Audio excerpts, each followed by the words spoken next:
So it's just you and me? Yep. And that's fine. Again, with the recordings, it doesn't Yeah. really matter. So I was doing a bunch of editing this morning. And Neil's busy. Well, yeah, Neil did tell me what he was doing. And I've forgotten already. Cool.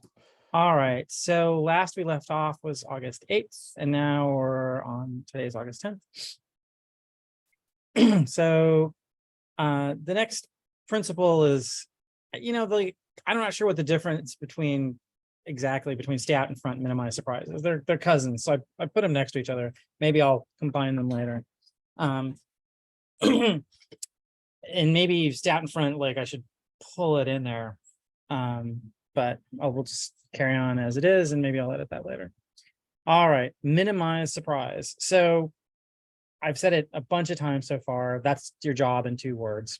So what are some of the tools in the toolkit for that? Well, estimation and confidence intervals are a foundational, right? So every project is going to have some method of estimation, right? And you might have, t-shirt sizing, or velocity is measured through story points, or whatever it is that you're using. The point is that, like, estimation as an art is a thing that has been studied, has been analyzed, broken down, and so on and so forth. And it's beyond the scope of this lecture to, go into that really deep. But my directive is go study. But also anything you read is going to be tempered by, like, actual reality. You're always going to find yourself in some specific context with a particular way that you're doing things, the team is doing things, that the company is doing things. And so you'll want to pay close attention.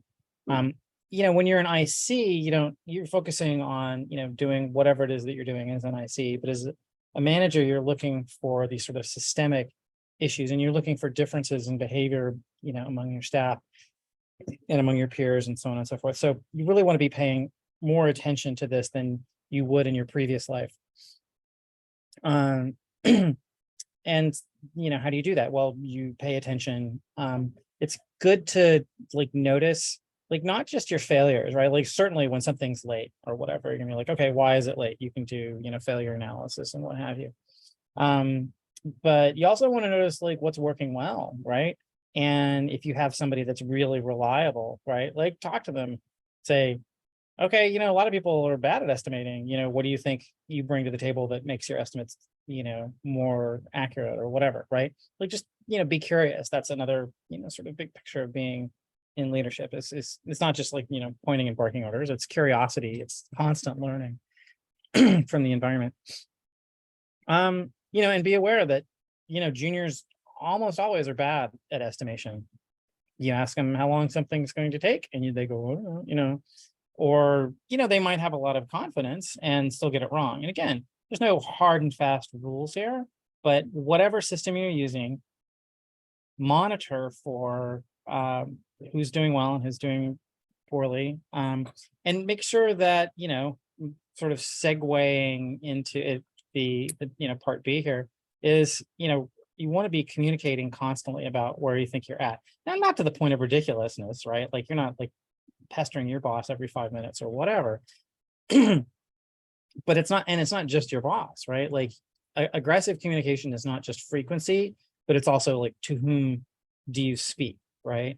And especially in a junior role, right? It's much you can survive a lot more sort of mistakes if you sort of put your sort of status and your thinking and so on where other people can see it most of the time, right? And again, not everybody. You have to be judicious, and you have to listen to people. If they're like, yeah, I don't care. Like, you're telling me too much, right? Sure, back off. But, like, don't be secretive about stuff. Don't wait for problems to get, to a point that you need help. It's really good with your boss to just talk about what you're working on and where you feel like you have really a solid grasp of the situation or situations, and where you don't, right? Don't overshare either. And let's see, what else do I have here under aggressive communication? Fill in examples. Okay, great. This doesn't mean how forceful you are with anyone. Yeah, I'm not referring to aggressive as in like, hey, I'm going to tell you a thing. What I mean is be very forthcoming, tend to be, favor sort of a push information model than a pull. You walk into your boss's office for your one-on-one and they say, how's it going? And you say, pretty good. Here's what I'm doing. Here's what I'm looking at. Here's, that sort of, looking down the road as far as I can. This is the short, medium, and long-term risks and so on and so forth. And part of measuring is coming to understand people's error tendencies, right?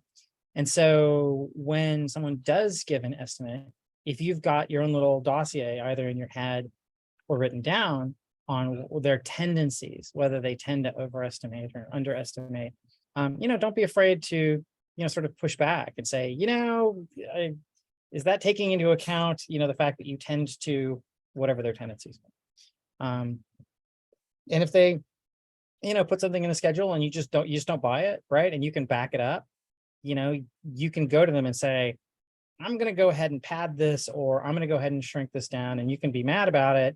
But I mean, this is just based on what I'm seeing. And, if I'm wrong, I'll take the hit. But mostly what I'm trying to do is bring the project in on time. And that means that we're trying to minimize both underestimating and overestimating. So, when you think you have sort of an experience advantage that sort of trumps whoever the IC's, sort of domain knowledge is, and, most of the time, I think you're going to defer. You'd much rather teach somebody to be a good estimator via feedback and, giving them, pointers or books or whatever, than constantly be tweaking their numbers. So, if you do it, use it sparingly, but don't be afraid to do it either. Okay. I'm sure there's other things in minimize surprise. I should probably do another pass to hunt for more, bits and bobs, but, What about like communicating, like as soon as problems happen? Like if there is an issue, you can handle it. But what I generally do is I always go and tell my boss first. Yeah. Immediately when there's an issue. Is that something that you agree with? Yes. Because you escalate it as soon as it becomes a problem, and then you just say, hey, you stand by, I'm like trying to do this, and this, trying to mitigate the situation, and I will need you to step in here. That's what I normally did in my last couple of jobs, and it worked really well. Yeah, do not wait until it's a problem. Mhm. Like once you start getting any sort of hints, and be clear with your boss whether or not you are asking for help. If you're not asking for help and you're just providing awareness, then you're not expecting them to intervene. And sometimes when you present something to your boss and you say, I don't need anything, I'm just providing awareness, they might have some information, some context, or some life experience that you don't, which will lead them to say, I'm going to actually step in and try to help you here, right? But like give them that option, right? Assume that in most cases your boss is more experienced in the role than you are. I mean, they've got, one level up from you at least. So, give them the benefit of the doubt and let them make those decisions more often than not. But the reason you say, oh, well, this is something I see, and this is something I'm handling in this fashion, don't ask for help if you don't need it, because like if your boss feels like that all you're doing is just basically making your boss do your job, then your boss is going to be like, hey, I'm just doing your job. And that's not ideal, right? Like bosses ideally want the people in their chain of command as much as possible to exercise good judgment and be autonomous. I mean, when you have a really high functioning team, you're saving your sort of executive function, as it were. That's kind of a joke, but you know what I mean? The director and the VP levels, they're exception handlers most of the time, right? Like they're dealing with the things that didn't get addressed through normal channels, through normal procedures. And the more time they have for that, the better. And, it just makes them happier because they're not like constantly having to adjudicate, oh, there's too many things for me to do, so I'm going to let things drop on the floor. The more things you can handle for your boss, the happier your boss will be. And your boss will absolutely rip you a new one. If you under communicate and a problem gets out of control, and you end up with a crisis that was avoidable if somebody with more experience and more wisdom had been on top of it. Make sense? Yes, All right. absolutely. Any other types of surprise, immediately come to mind that, or skills and principles for minimizing surprise? So Yeah. change that. I don't know. For me, just in any role I have been, even IC and lead roles and everything, this is the number one thing that I always work to the point where sometimes I do it too much, and then the bosses, they're like, no, we trust you, just don't tell us about it. So Yeah. then I have to like reel it in and just go, okay, I need to know when to say or not. Right. And if they tell you you're telling me too much, then back off. But Yeah. by default, right, it's better to overestimate or overshoot in that direction than to under communicate. And then It's always been like that, like over communicate is better than under. Yep. Perfect. So the further you go up the food chain, the more your job is going to involve understanding the business, because you're responsible for the resources. And I hate that term to describe people, but it's people, it's money, it's equipment, it's training, it's all the stuff that goes into that, but possibly contractors, etc. So what you're trying to do is build a team that is sort of maximally impedance matched, to the business. What does that mean? The team that you have is, big enough, capable enough, has a nutritionally complete set of skills to do everything that you need to do at a speed that will keep you from, at worst case, going bankrupt. And so if you understand like what the most important parts of the business, then you can direct your team to focus on those parts which are most important. And, that can be uncomfortable, right? Because not everything the business needs to do is fun. I'm thinking, for example, in LADOT, Alawa, when we were working with Lawa, and, Anil had suggested this terrible, use Microsoft's Power BI for visualization stuff. Like, it wasn't necessarily a terrible idea, but in practice, it turned out to be a nightmare. And, Carter kind of drew the short straw for a variety of reasons, partially because he's just a quick study, partially because he's a really good citizen. And, when he had other things that he, wanted to work on, but he was sort of stuck in with the coal mines of Alawa's Power BI installation. You have to say, yeah, no, you can't do the fun thing, or maybe even the thing that's great for your career, right? You have to give people an explanation enough to say, like, this is vitally important and you will be rewarded for it. And I will make sure that we come back to your career and your interests and your goals at some point in this process. I try not to strand anybody in those places for too long. And it's almost inevitable, right? Like, it's not, whatever you do, it's not going to be fun or interesting all the time. There are some jobs that have a lot of fun in them. I mean, of course, we all have different, preferences for what defines fun and what doesn't, and so on and so forth. So, how do you sort of keep people motivated in those cases? Well, you have to like acknowledge that they're, being told to do things that they don't necessarily want to do or whatever. And you have to figure out what it is that's going to sort of keep them on the hook. Because if you leave somebody too long in a place where they feel like, it's not fun and it's not building their career or whatever, they're going to walk. And then, you've lost somebody potentially really valuable.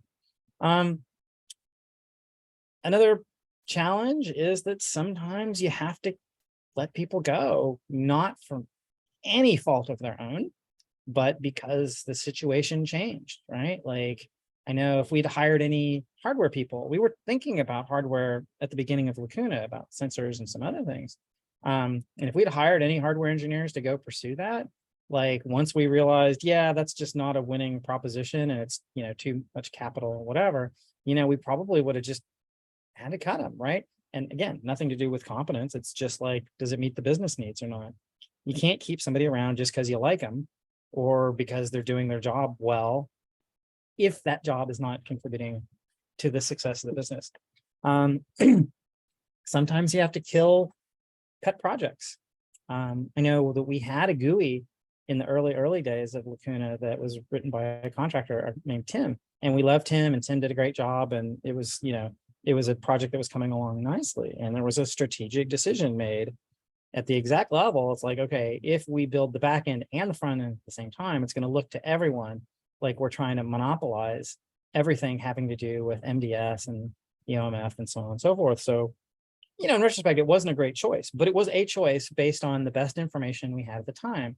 We're like, okay, we're going to focus on the back end. That's where our place of security is, and that's what we know the best. And, that's a decision we're making. And so we didn't let Tim go, but we killed his baby. And that kind of led to him leaving. And, he was also burning himself out and some other reasons as well. But like, that's really uncomfortable when you have to kill projects. And, it varies from company to company. Like Google kills projects all the time. Often they'll have, more than one team working on the same thing at the same time. And the reasons that one team wins or another may not even be based on merit. I know plenty of people that have complained to me about Google. They worked on some project like really hard for like a year, and then in the end they lost out to another team because that team's vice president was, and politically in favor or some nonsense like that. And, sometimes you have to sprint really hard in order to meet some sort of, deadline, customer delivery, something happens before the IPO, something happened before the end of the quarter, whatever. So you're going to, at times, ask people to do things that you normally wouldn't ask them to do. So, doing sprints or working on the weekends, and not by sprints in the agile sense, but the we're going to bust our butts and work 6 days a week, 12 hours a day or whatever. There's real limits to that. Or asking people, again, sort of connecting that back to sort of point 35A1, asking people to do things they don't really want to do for some interim period of time. So, you're always trying to figure out how to put the team together in terms of, does this serve the business or not?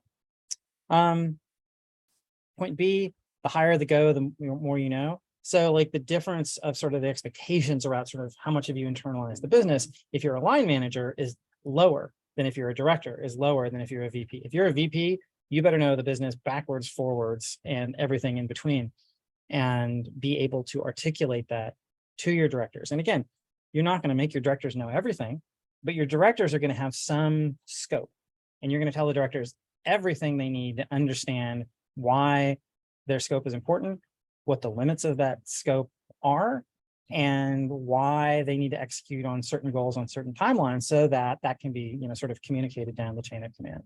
And, if your director, if you're a VP, and again, this isn't really about VPs, but, you're going to be expected to have, some knowledge of this as a line manager. It's not going to be the main thing, but it's not going to be a thing that you could ignore plus or minus as an IC. Let's see, negotiating team priorities that aren't shipped these features. That's an interesting one. So, if you're the product team, you just see engineering as, a bunch of bodies that crank out features, and, engineers really don't like that sort of reductive view for a lot of reasons. First of all, there's sort of this system design work, there's scalability, there's technical debt, there's elegance. Is a word that I like to use when describing systems that are sort of well put together, that are maintainable, that are readable, things like that. And, sometimes you're going to incur tech debt, when you're rushing. Sometimes you're going to have a feature or something that's good enough that you'd really like to make better. Or sometimes, that code that the junior created was, it works, but oh my God, it's not very maintainable. And maintainability is usually pretty important. Now, sure, if it's a, sort of a prototypey experiment or something that you're going to throw away on purpose, yeah, you don't care. But a lot of projects are going to turn into something that you want to ship and something that needs to be scalable. And so how do you prioritize making sure all of that other sort of, work happens It might be like, hey, we're gonna upgrade, language from version 3 to version 4, and that's going to be a lift. Or, hey, we need to go and, do a bunch of security work to pass our, SOC 2 or whatever. So all of those things, you should be sort of keeping tabs on all the different ways in which the team could be spending its time, and figure out how to present the case to sort of, the larger audience of, product and up your chain of command, whenever you're not working directly on some feature stuff, right? So have a compelling case, like, why is this important? Again, this is where understanding the business helps. You can say, well, if we don't make this so that a scale, then it's going to fall over and we're going to lose data, or we're going to honk off the customers, or right, like, explain why it is you want to do this thing, because you can live with tech debt, right? Like, if it's something that's barely ever used or whatever, yeah, you're not gonna go polish everything just because you like polishing things, right? Make sure your boss is in the loop, and make sure that your boss agrees with your rationale and your plans. You can also, offer alternatives. And that's sort of as a segue into the next thing, 36, is you never get to say no, almost never. And you need to also, if you get shot down, like if the team is grousing about tech debt, right? And, you make your case and the VP says, nope, not this year, not this quarter, or whatever time frame, right? You need to be able to communicate that, or, maybe even drag the person who made the decision, sort of in front of the team to have them make their case directly. But like, if people say something, if an engineer says this is important, and they get shot down from above or by product or whatever, that's demoralizing. So you should have that rationale. And again, you got to keep tying it back to the business and say, something along the lines of, if we don't accomplish these other goals, which we have put in front of these, thoughtful, reasonable goals that you have put forward, then we don't have a business, we don't have a job, we all go home. So that's an important sort of type of communication around matching and understanding the needs, and then matching them to what's happening inside. Any questions about 35, understand the business? No, I don't have any questions. I just, as I went through my career and I started becoming more senior, I realized that it is really important to have a certain amount of understanding. And I would have to take deep dives, especially when I was doing load and performance testing, because you have to know what the usage is from like production, right? So I got really good at understanding and analyzing the data from the APIs that are being used in production. So that does not directly relate to the business model, but it would give you an in-depth view of what part of your particular code base is really being used a lot, and what you really need to focus your testing on. And it also, for QA, is important for writing test cases and all, to know a little bit more about the business, because then you cannot all the time have test cases written for everything, because it's sometimes superfluous and it's too much to run with, the new cadences. And so, yeah, I agree with this a lot, because you have to have a little bit more understanding of business to, and as I became more senior, I realized that as I went. Cool, thank you. Point 36, you almost never get to say no. So if your boss says, go do a thing, and you have some reason for thinking that that's not the most important thing, or that you're going to have difficulty executing on that thing, or there's not going to be time, there's not going to be resources or whatever, you don't get to just say no. What you are allowed to say is, well, I'm not sure I can accomplish whatever that, directive is with the team we have, or the time we have, or the whatever, the constraints are. And so you can basically go in and fix one of the constraints. And generally you're talking about 3 constraints, right? You're talking about scope, which is, features and feature completeness. There's resources, people and, contractors and all that. And then there's time, like how much time is it going to take? So generally, if you have some goal that you're not going to be able to make, you start by looking at like, okay, if I fix 2 of these on the triangle, what does that do to the third, right? If I fixed on the team and the scope, what's that going to do? Like adding scope or removing a person, what's that going to do to time, right? If I'm fixing time, like we have to hit the deadline, right? How are we going to hit that deadline? Are we going to, drop features? Are we going to add people, whatever? So you got to find out like what's the thing or things that are immovable. Now, if you get told that all 3 are immovable, really all you can do at that point is, in some cases, ask people to, work their tails off to try to bring something in. But wow, productivity really drops off past a certain number of hours of the day. And in the long term, it's really unhealthy for the team. And it causes, resentment. I mean, even in a shitty job market, like people will look around if they feel like they're being exploited or abused. And, I think most people have a pretty intuitive sense for, if you're an individual contributor, it's in the interest of the execs for them to try to like get as many hours out of you as possible, because like almost everybody in this business is salaried if you're not a contractor, right? Which means that they pay the same amount whether you work 30, 40, or 50 hours a week. Question is working 40, 50 hours a week, is that actually more productive? Well, it can be in bursts, but not sustainably. And if you are driving people to burn them out and just turn them over, then you have all the replacement costs. Now, I know companies that kind of work that way. Amazon's a really good example. Amazon knows that, most people are sort of most productive and work the hardest like their first year when they walk in the door and they're trying to impress everybody. And as a result, the way they structure their equity is very backloaded. So whatever your total grant over 4 years is, the first year, you only vest 5% of it. And the next year you only vest 15, and the 3 and 4 is 40-40. I'm not 100% sure they're still doing that, but at last I heard that was the offer they made to me a while back. So, they're looking to, chew people up and spit them out. And I suppose that's a way to do business. I don't think it's ethical, and I don't think it's healthy. And I won't participate in that. But I'm sorry, I don't want to turn this into a, well, I have values, me. When I talk about values like this, most of the time it's not like in conflict with running a good business. And like when I talk about diversity, I don't think it's just morally correct, ethically correct. I think it's business correct. And we'll go into those details later. I think not burning people out is not just morally and ethically correct.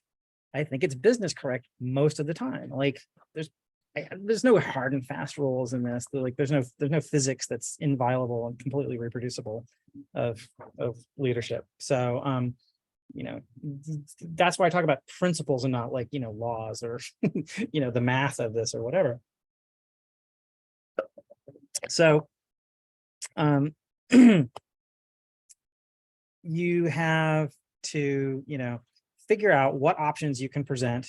When you're presented with something that's really hard, you have to come back with, either like you think, oh yeah, we can totally do this. Or if you're starting to think, oh, I don't think I can, then you have to start figuring out alternatives and present those alternatives and say, well, do you want to add resources? Do we want to, add time, or do we want to reduce scope? Like those are basically the variables you get to play with.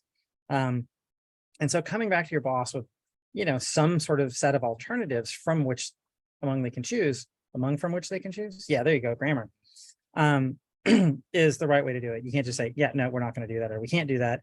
Like you don't get to say that, right? If you say that more than a couple of times, they'll find somebody else who won't. So, and let's see, details. Yeah, I should put more examples in here. And, also if you're feeling, enormous amount of pressure to say yes to something, but you like in your gut, you really think it's not going to work, that's pretty much in conflict with the minimizing surprise. Like if you know up front that it's a suicide mission, well, it's just not going to happen. Remember, this is another thing that leads into sort of the next point here. Successes of the team's, failures are yours. If you're setting any individual or team up for failure and you know it, it's going to come down vastly disproportionately on your head. You're not going to be able to say, oh, well, the team let us down. Yeah, no, that's not how that works, right? And, the reason is, imagine being a VP, right? like you're not thinking about, the 50 or 60 or 100 ICs in the org, or like who's to blame. You're thinking about who are my directors and what are they getting done. If something happens in the director's org, the director's accountable, right? And because like you can't micromanage all the way down to the IC level, at some point there's just like too many people, you might not even know all their names, right? I mean, hopefully you do, but like, you know what I mean? There's only a certain number of people that you can hold accountable. And as a result, you have to be super thoughtful about, making sure that like plans can legitimately be executed on. And you're expecting that to be sort of, if someone asks, the VP, can it be done? The VP is going to go to the directors and say, can your piece be done? Can your piece be done? Can your piece be done? Right. And they're going to go to their managers and so on and so forth. And, at that point, it's really a lot of it's on the shoulders of the line manager to say, their best guess, their best estimate, their educated guess. God, I really don't like the word guess in that context, but, their appraisal, their estimate, their judgment. So, okay. Questions about not saying, you can't say no. No question on this. That's pretty much how I pretty much have, because I've tried saying no in the past and I got punched down. Yeah, so exactly what will happen. All right, so I kind of gave a little, preview here. Successes belong to the teams, belong to the ICs, because they're doing the real work. Failures are yours and you want to own them. And that's just true for a lot of reasons. One is that like you have title, you have formal authority, you have more ability to, make decisions and, direct others to carry out plans than, the ICs do. And ultimately, the ICs are the ones who are going to deliver or not.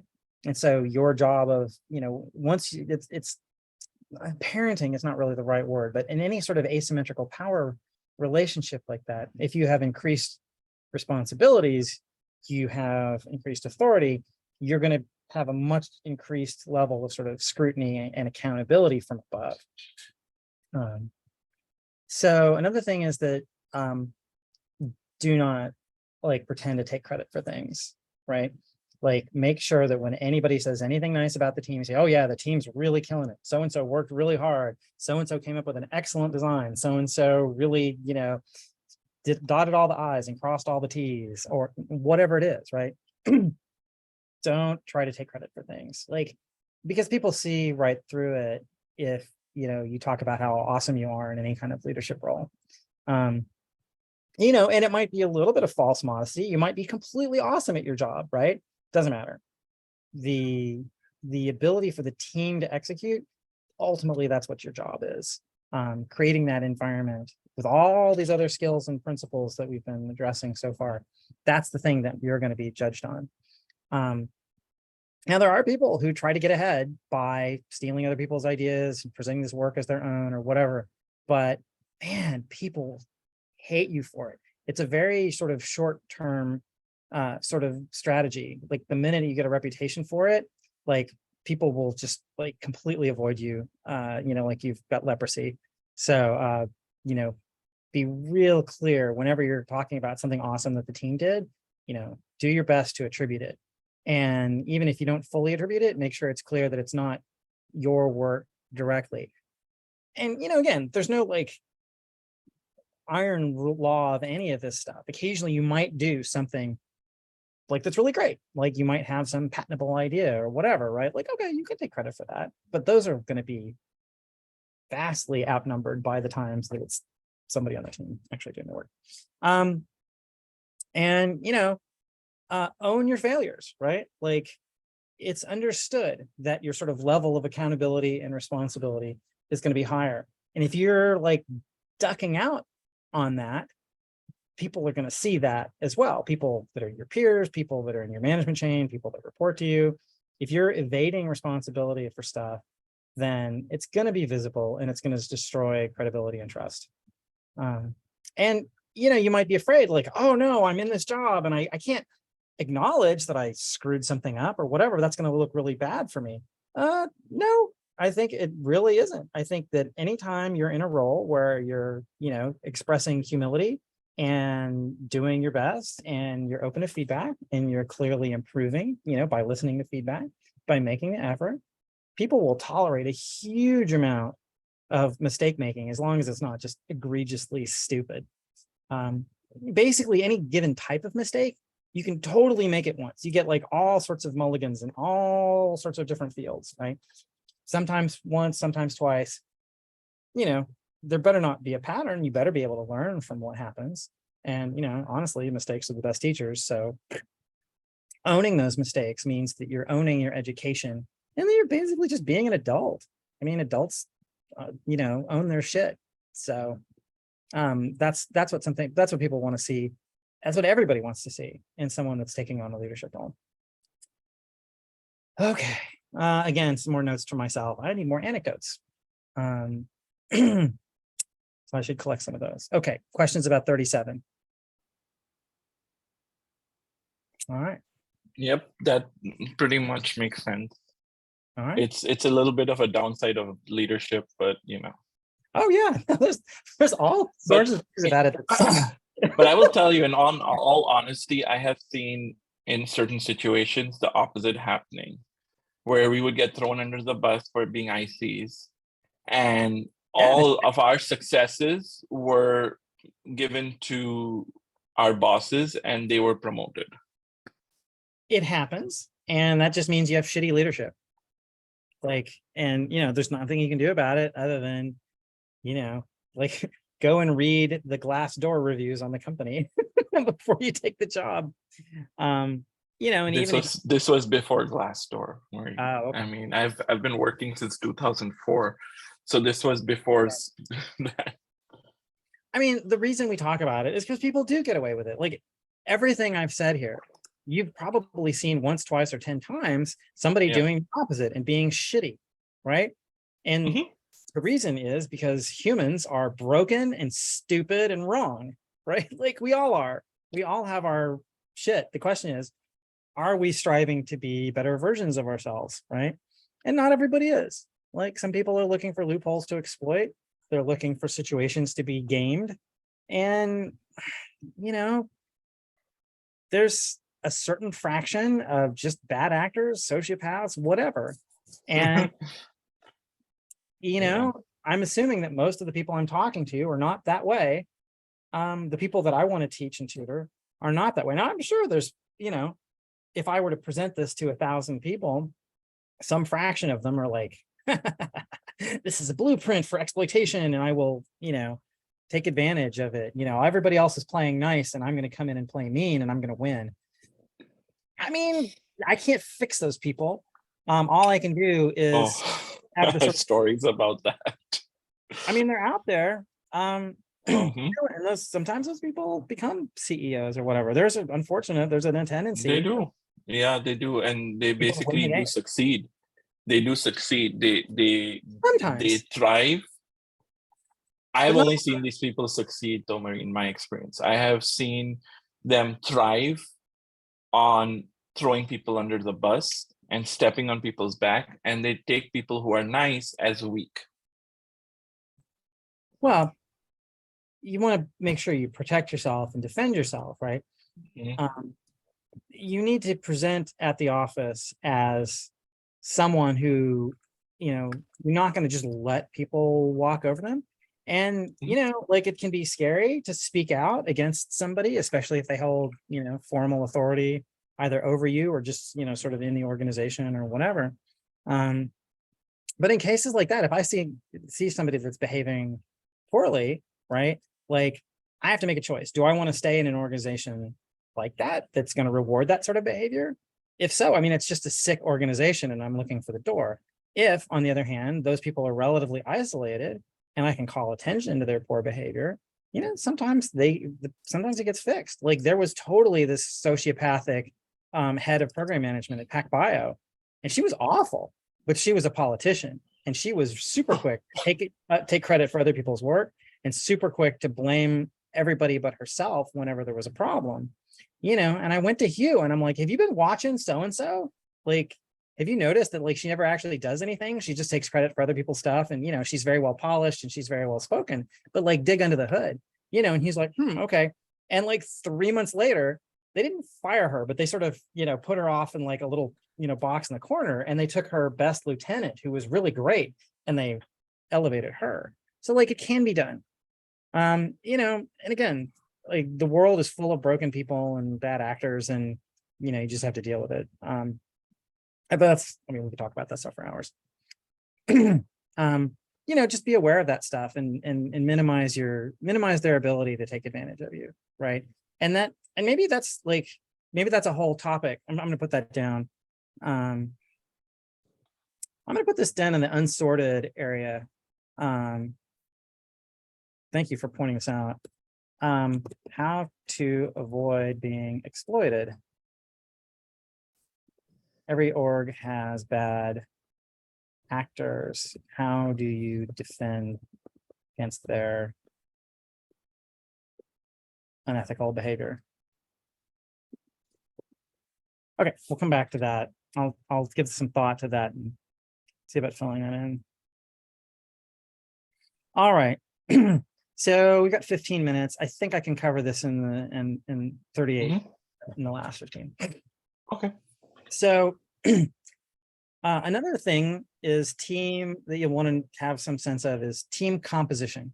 And again, this ties back to understanding the business. What you're trying to do is create a team of people who can solve the problems that the business needs solved, right?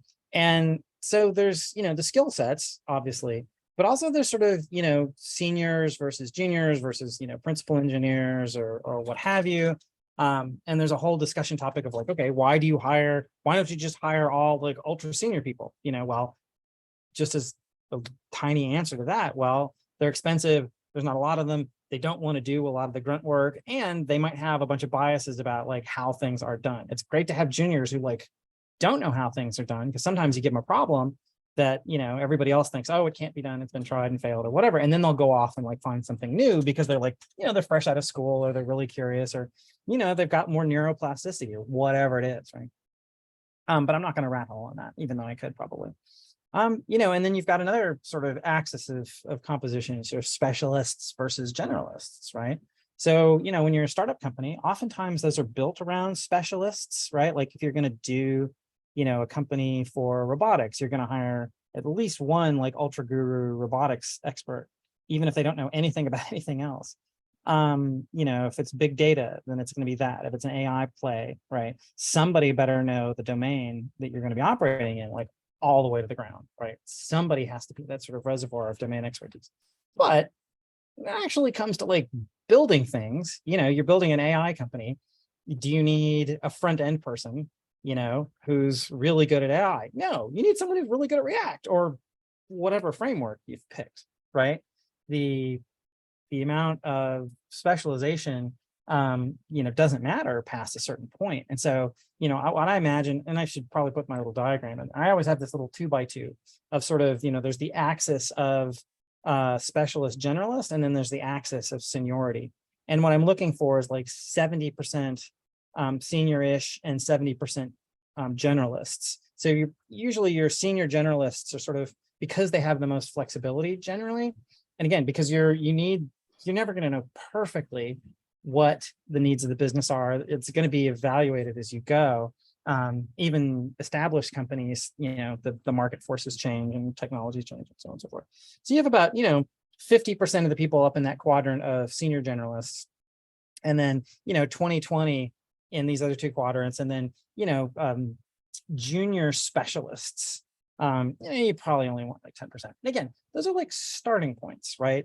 Like as you learn about the skills of the team and what you need to do and all that, you're going to be, you know, sort of playing around with those ratios and percentages and so on and so forth. But it's a way to think about how do you put together a team that has that sort of, you know, breadth and depth. But again, you want to make sure that your super senior people aren't like, you know, doing dumb grunt work. You know, like A, you're overpaying for it, and B, they're going to get bored and leave. And there's probably C, D, and E as well. So diversity is a topic that, you know, a lot of people get sort of, you know, weird about. Like, I can't tell you how many times that I've been in cases where, you know, I'm interviewing at a company for a job for me, or, you know, I'm talking to somebody to come into a leadership role. And I talk about, oh, well, so, you know, how do you think about diversity? Which is super open-ended question, right? Because it's a potentially, you know, risky topic, but you don't want to like pre-bias them towards, you know, what you think a right answer is. You really want to, I mean, I like to catch people in their most sort of honest state. And, you know, they can totally dance and weave around the question, or they can give you, you know, straight up responses. I feel really strong in my answers, but what I don't like to hear is, oh, well, we just hire the best people. We don't really, you know, we don't look at, you know, diversity too hard. We just hire the right people for the job, right? And that is an absolutely, you know, red flag answer for me, because I think that's bullshit for a bunch of reasons, right? And the most is sort of implicit bias, right?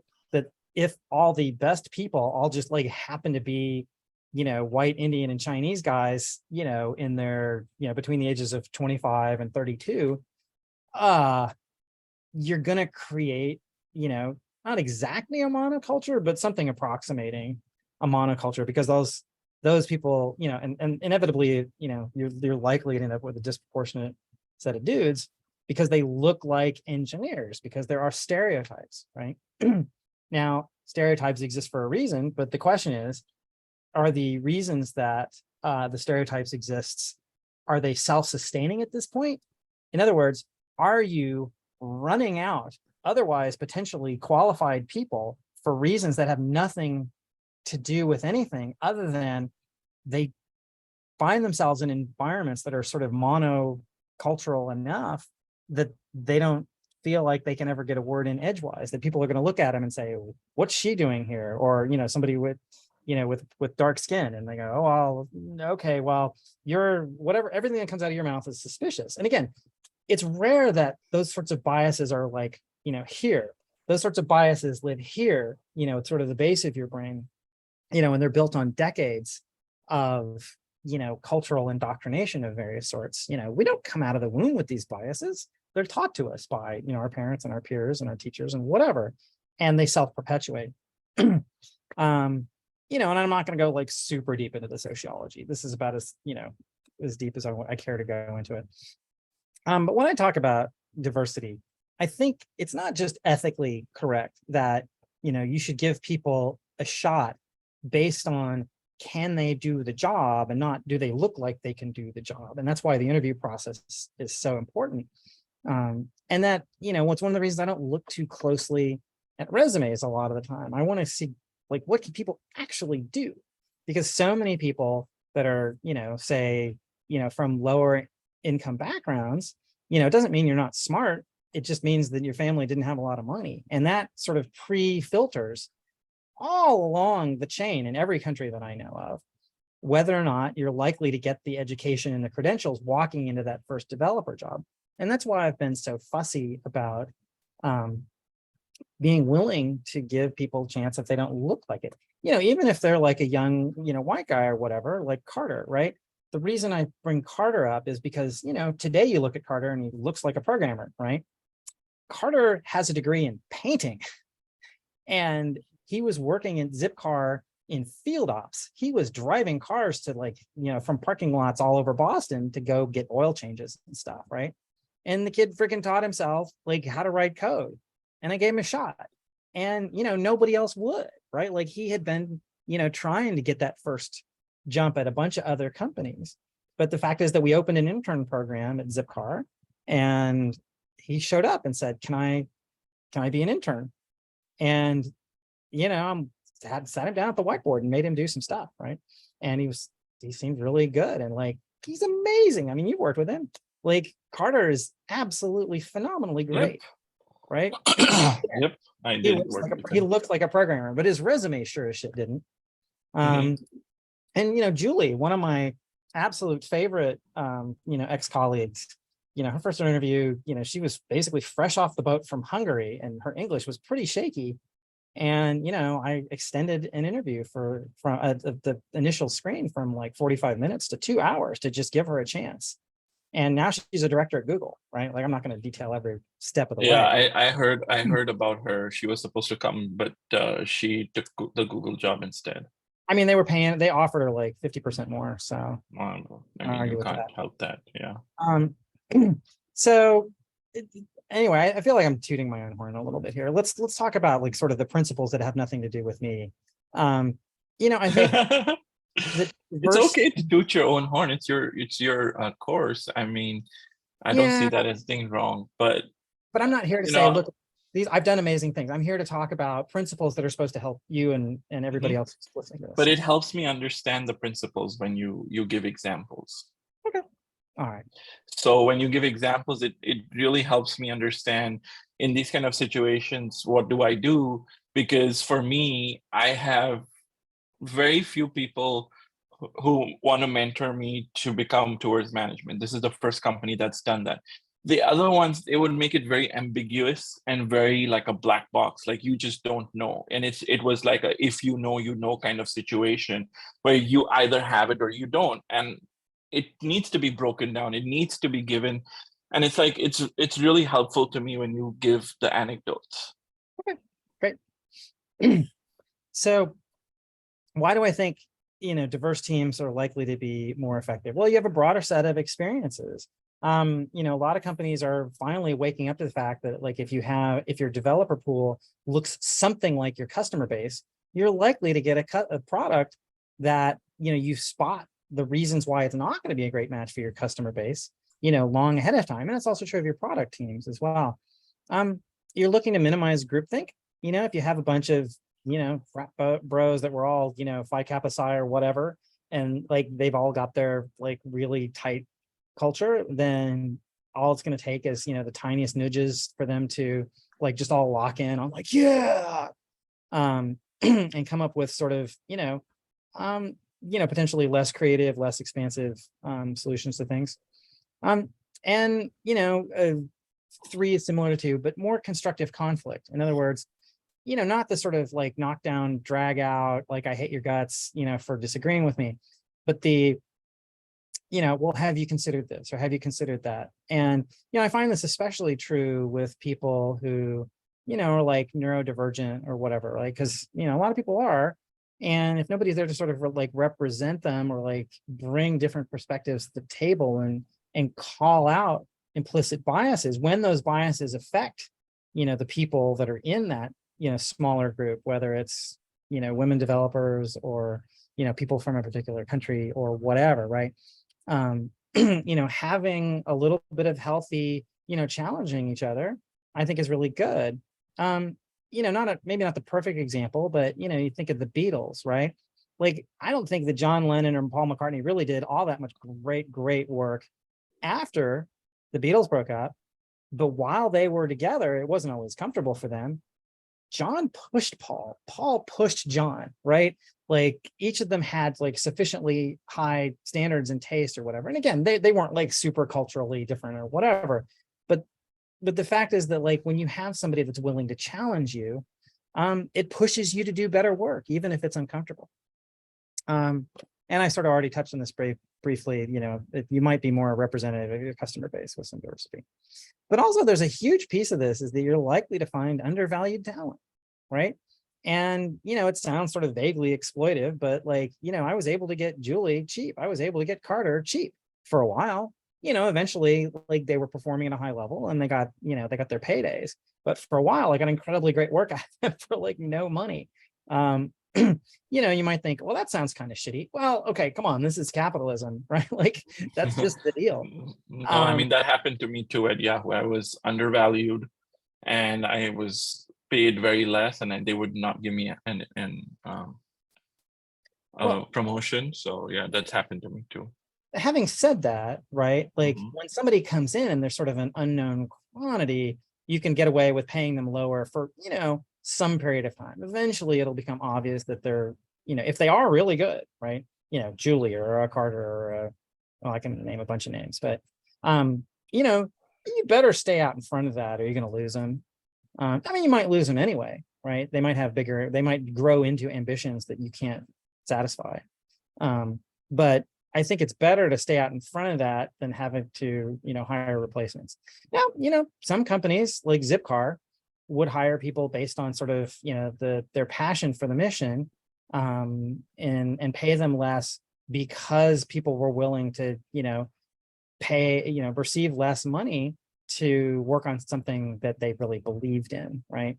And that's why I like working at companies that have sort of a, values driven, mission driven sense, is that sometimes you can get people that aren't just like, ruthless mercenaries that aren't going to be up and real about raises all the time. And I think ethically you should be, raising them as appropriate. And that's why you have salary bands. That's why you have job descriptions. Like, so you can abstract that out to make it, objective-ish. It's never going to be perfectly objective, but I don't want to create an environment to wit, like what you were describing is like, oh, well, some people just were, sort of insiders and they got their promotions and whatever. A lot of it's based on just like social capital, schmoozing, who likes who, whatever. And that's crappy. And that's broadly, it's bad for the business. And the question is, how long can the business survive those sort of inefficiencies?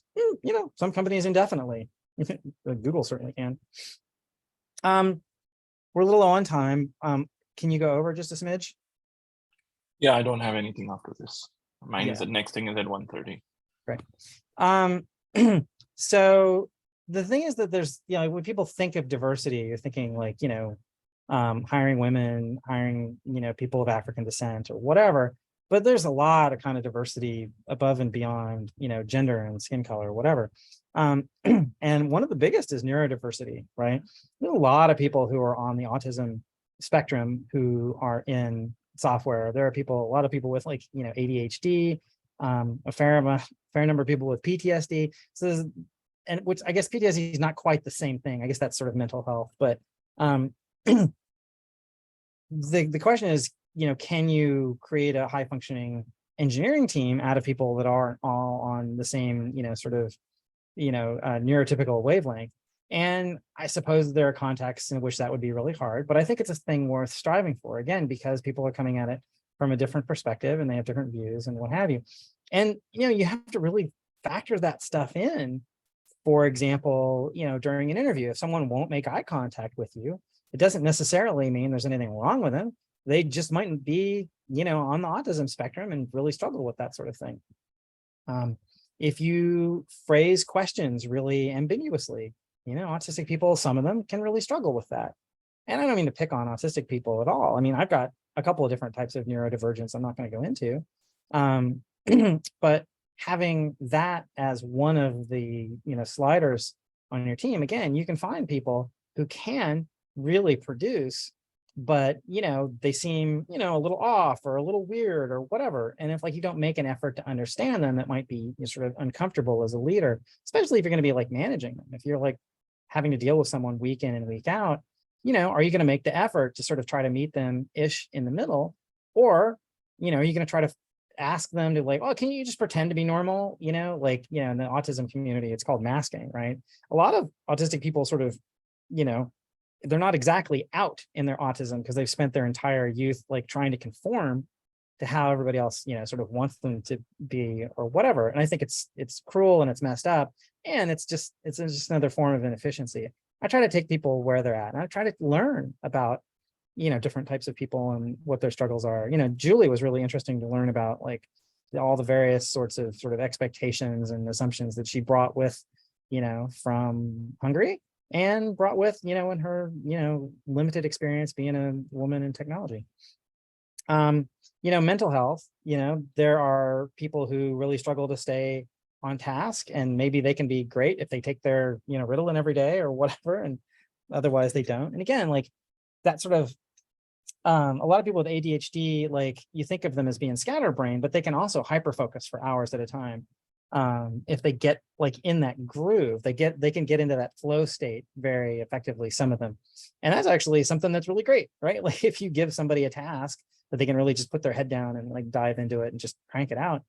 Sometimes it's just astonishing bursts of creativity from ADHD people who tend to be more creative anyway, because they're kind of constantly looking around. I think age diversity is like separate from sort of seniority diversity is also important for all the same other reasons.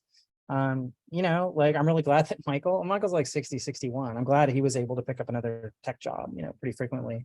I mean, I sure as shit worry about my age and I don't talk about it much. I'm really glad I'm not out interviewing as an IC, I'll tell you that. And you know, I take really good care of my skin and so on. There's definitely ageism in tech, and Yeah. you know, it's Yeah. true that, you know, the older you get, there's a little bit of a tail off in neuroplasticity. It gets a little harder to learn certain things, or at least it takes longer. On the other hand, you've got a lot of built up experience. Now, is all that experience, you know, relevant, or is your head loaded up with, you know, that COBOL class, you know, or that, you know, PL1 or that APL class that you took in college if you're, you know, of a certain age? You know, like, I think that the discriminating people based on age is largely based on older people are harder to exploit. They're not going to work 60-hour weeks. They're not going to get like jonesed up about like living at the office if they have a family. They might be more expensive because they have dependents, you know, and their insurance costs are going to be higher or whatever. And those sort of, you know, biases, I think ultimately are very short-sighted. And again, I try to combat them again, because like having senior people really can have sort of that calming influence, that not my first rodeo, the, you know, you're not having to like figure out a lot of stuff from scratch because you're just pattern matching and you're able to make quicker decisions and so on and so forth. Pretty much at time, but you know, basically, you know, other things to consider is like, you know, if somebody's in a wheelchair, are you going to hold that against them? I mean, I hope not. You know, are you going to be biased against, you know, women or against trans people? I hope not. Certainly leave your politics at the freaking door, right? Don't bring that shit to the office. Certainly not in a leadership position. And of course, you know, national origin, like there can be interesting sort of cultural divergences and whatever. So like you can imagine a Muslim that needs to pray five times a day. Are you going to accommodate that? Or is that just, you know, like, no, it's too much effort? I don't know. I mean, you might be able to benefit quite a bit from whatever it is that they bring to the table. And who cares if they're spending a few minutes a day on a mat? Don't bother me. Don't preach at me. But, you know, your religious practice is your business, even if it involves, you know, spending a few minutes here and there. You know, and if there's going to be a situation that requires some sort of accommodation, you know, it needs to be case by case and talk to HR and whatever. But like, you know, push back about the idea of like, oh, they don't fit the like the usual stereotype for whatever it is.